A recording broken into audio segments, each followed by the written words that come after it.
चला तर मंडळी, झटपट किचनमध्ये तुमचे खूप खूप स्वागत आहे. मंडळी, आज मी तुमच्यासोबत शेअर करणार आहे तोंडाला चव देणारी चटपटीत अशी मिरचीची भाजी. मंडळी, ही भाजी बघताच ना तुमच्या तोंडाला पाणी सुटेल आणि तुम्हाला भूक नसेल ना तरीसुद्धा तुम्ही पटकन जेवायला बसाल, एवढी चवदार आणि चविष्ट अशी ही भाजी असते. दिसायला सुद्धा अप्रतिम आहे. तर चला आपण रेसिपीला लगेचच सुरुवात करूया. मिरचीची भाजी बनवण्यासाठी आपण साहित्य बघूया. ढोबळी मिरची घेतली आहे, जी आपण बघा तळूनसुद्धा खातो आणि याचे पकोडेसुद्धा आपण बनवतो. ती मिरची स्वच्छ धुवून आणि त्याची देठं काढून आणि तिला पुसून घेतलं आहे. 15 ते 20 लसूण पाकळ्या घेतल्या आहेत. त्यानंतर एक मोठा कांदा बारीक आकारामध्ये चिरून घेतला आहे. त्यानंतर एक टोमॅटोसुद्धा मी कापून घेतला आहे. लसूण ना आपल्याला भरपूर घालायचं आहे, त्यामुळे 15 ते 20 लसूण पाकळ्या मी घेतल्या आहेत आणि आपण त्याला ठेचून घेणार आहे. आता आपण ना मिरची कापून घेऊया. हे बघा, या पद्धतीने असे गोल गोल छोटे छोटे काप मी मिरचीचे करून घेणार आहे.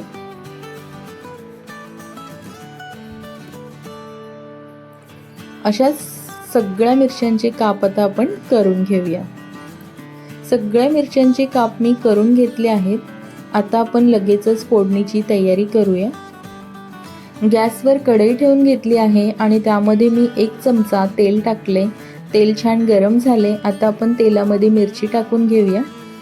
मिरची आपल्याला ना तेलामध्ये छान फ्राय करून घ्यायची आहे. यामध्ये मीठ घालायचं नाही आहे, फक्त मिरचीच आपण फ्राय करून घेणार आहोत. मिरचीचा कलर छान चेंज होईपर्यंत मिरची आपल्याला भाजून घ्यायची आहे.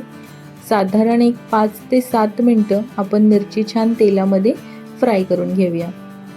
बघू शकताय तुम्ही, मिरचींचा कलर चेंज झालेला आहे. मिरची छान आपली फ्राय झाली आहे. आता आपण याला काढून घेऊया.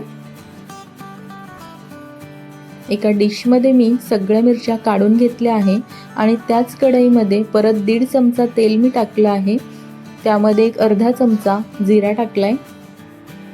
जिरा छान तडतडला की आपण बारीक केलेला कांदा टाकून घेऊया. कांदा आपल्याला ना छान असा सोनेरी रंग येईपर्यंत परतून घ्यायचा आहे. जास्त ब्राऊन करायचा नाहीये, हलकाच आपण गोल्डन होईपर्यंत कांदा ना छान असा तेलामध्ये परतून घेऊया. कांदा जळाला ना की मग कुठल्याही भाजीची चव जाते, त्यामुळे कांदा कधीही हलकाच ब्राऊन करायचा असतो. बघू शकता तुम्ही, कांदा हलका ब्राऊन झालेला आहे. ठेचलेला लसूण टाकून घेऊया. लसूण सुद्धा छान आपल्याला 2 मिनिटं ना सुगंध सुटेपर्यंत परतून घ्यायचा आहे.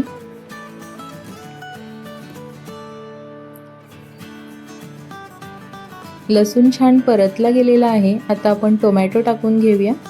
टोमॅटो सुद्धा आपल्याला छान असे मऊसूत होईपर्यंत परतून घ्यायचे आहेत. टोमॅटो मऊ झालेत. सुके मसाले टाकूया. 1 चमचा लाल तिखट, अर्धा चमचा हळद, अर्धा चमचा धने पावडर आणि चिमूटभर एवढा गरम मसाला पावडर टाकूया.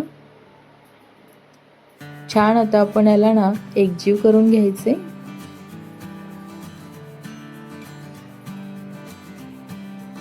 आता आपण ना यामध्ये थोडंसं एक अर्धा कप आपल्याला पाणी टाकायचे, म्हणजेच ना आपले सुके मसाले छान भाजून निघतील. सुके मसाले टाकल्यानंतर कधीही कुठलीही भाजी करताना त्यामध्ये थोडंसं पाणी टाकायचे, म्हणजेच ना आपल्या मसाल्यांचा कलरसुद्धा छान येतो आणि मसाले छान भाजलेसुद्धा जातात. बघू शकताय तुम्ही, भाजीला आपल्या कलर सुंदर आलेला आहे. आता आपण मिरची टाकून घेऊया आणि छान याला आता आपल्याला एकजीव करून घ्यायचे. मसाल्यांना आपल्या छान तेल सुटलं होतं आणि मसाले छान भाजून सुद्धा निघाले आहेत.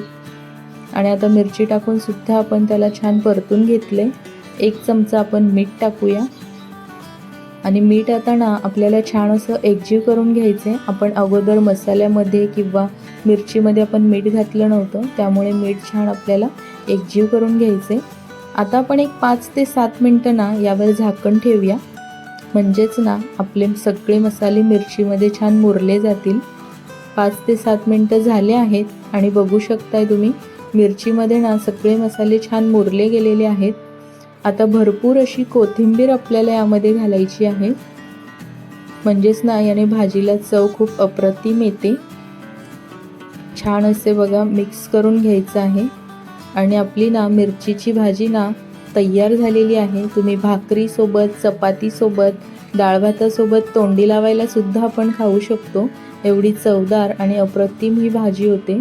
गॅसची फ्लेम मी बंद केली आहे आणि भाजी आपली रेडी झाली आहे।